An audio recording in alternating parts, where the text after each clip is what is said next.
E se eu tivesse feito diferente? Sabe, às vezes quando a gente pisa na bola, a gente faz algo que traz consequência no futuro, e você refaz a cena 1000 vezes. Sabe, às vezes eu vejo imagens na TV de alguém sendo preso. Eu já fui pregar muitas vezes em presídios. Cara, você olha para aqueles rostos ali, e a maioria esmagadora deles tem muito tempo para ficar pensando, cara, se eu fizesse diferente, se eu não saísse de casa naquela noite, se eu não fosse para aquela fita. Cara, a gente repensa. A gente se depara com essa história aqui. Mas o que é que eu estou querendo trazer para os nossos dias? Pelas parábolas que Jesus contou a respeito da sua vinda, pela forma como ele falou a respeito do desenrolar dos tempos até a sua volta, a gente percebe que os tempos ficariam mais difíceis, e eu acho que basta você assistir Jornal Nacional para constatar que isso está acontecendo. Só que ao mesmo tempo uma graça muito maior seria liberada sobre aqueles que tiveram seus olhos abertos para o Senhor. Tem uma parábola da vinha, dos trabalhadores da vinha, que ela é bem interessante. Um dono de uma vinha encontrou uns caras bem cedinho de manhã, mandou trabalhar na vinha, eles foram. Ao meio-dia ele passa de novo, tem outros caras, ei, vão trabalhar na vinha, eles foram. No meio da tarde ele manda outros, e bem no finalzinho do dia ainda tem uns caras lá ociosos na praça, e ele fala, por que vocês estão ociosos? E esses caras dizem, ninguém nos ativou. Vão trabalhar na minha vinha. E aqueles que trabalharam uma hora só acabaram recebendo o mesmo salário daqueles que trabalharam o dia inteiro, ao ponto dos que trabalharam o dia inteiro se escandalizarem. Isso fala de uma graça muito maior sendo liberada sobre esses últimos que serão primeiros. Talvez, cara, a gente tenha recebido um baita de um presente de Deus, de nascer num tempo como esse. Amém? Onde talvez a mínima resposta que você dê ao Senhor seja suficiente para causar um grande estrago nas trevas. Sabe, a mínima resposta. Sabe, discípulos de Jesus, como Pedro mesmo atesta, nós deixamos tudo e te seguimos, desde o dia 1, desde que começou o seu ministério.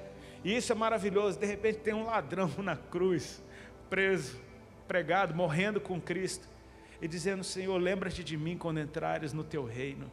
Jesus fala, em verdade te digo que ainda hoje você vai estar comigo no paraíso. Cara, a mínima resposta trouxe salvação. Você tem ideia do quão poderoso é Deus para que a sua mínima disposição de segui-lo, de ouvi-lo, de obedecê-lo, pode causar um grande efeito. Muita gente conhece o meu testemunho. Eu entreguei minha vida para Jesus o dia que eu levantei minha mão e disse, Jesus, minha vida é tua. Eu fiz aquela oração de entrega. Eu fiz isso porque eu estava com medo das irmãs que estavam me evangelizando, porque elas eram muito pentecostais, um bando de velhinha que de repente de uma hora para outra ficou tudo doida, sapateando, correndo pela casa. Eu fiquei morrendo de medo. E elas falaram, quer aceitar Jesus? Eu falei, quero, claro. Cara, eu entreguei minha vida desse jeito para Cristo, véio. Toma aí, sei nem o que eu estou fazendo, pega aí. Agora, tem 21 anos que eu estou aqui. Então sabe o que? Não é o fato de eu ter entregado bonito ou menos bonito, de eu ter entregado de qualquer jeito, ou de eu ter entregado com lágrimas nos olhos e com a fé explodindo no meu coração. É a respeito de Jesus ter pego minha vida. Você percebe que agora já não é a teu respeito, é a respeito dele. A mínima resposta. Ele está à porta e bate. Cara, não interessa como é que você vai abrir essa porta, interessa que você abra essa porta. Abre essa porta, velho. Porque é ele que vai entrar. É ele que vai fazer morada. É a presença dele que vai mudar todas as coisas. Então a gente começa a perceber, cara, eu só preciso corresponder com ele. Porque a obra de Deus, quem faz é Deus.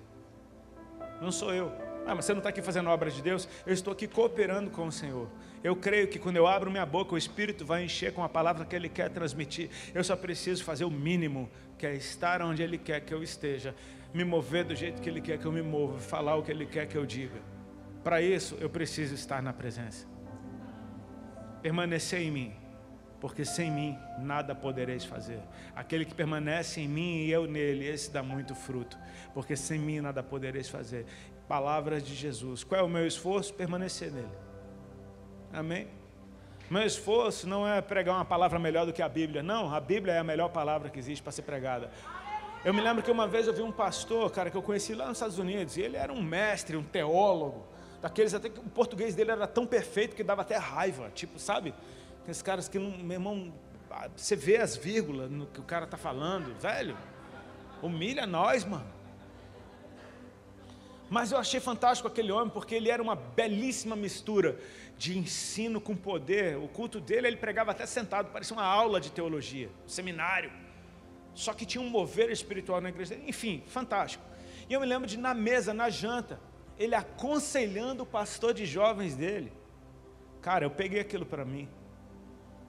O pastor era bem novinho e ele estava falando, pastor, e quando eu for pregar, o que é que eu faço? E ele disse, filho, a revelação é a palavra. Abra a palavra.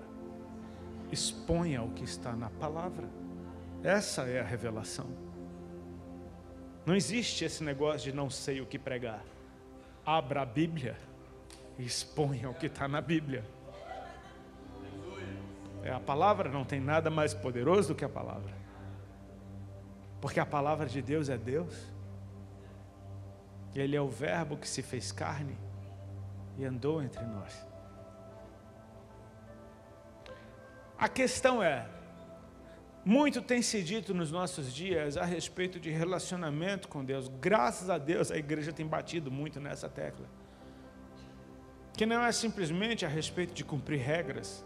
Não é a respeito de você ter um manual e fazer à risca aquilo. Não é a respeito de você ter uma obediência militar a respeito do que te é dito para fazer. Não é a respeito de depender de homens, mas é a respeito de você se relacionar com Deus. Porque quando o anjo fala para José que é para ele abraçar o projeto de casar com Maria, que o filho que ela está esperando não é adultério, é realmente do Senhor, ele diz, você vai colocar o nome no menino de Emanuel, que significa Deus conosco.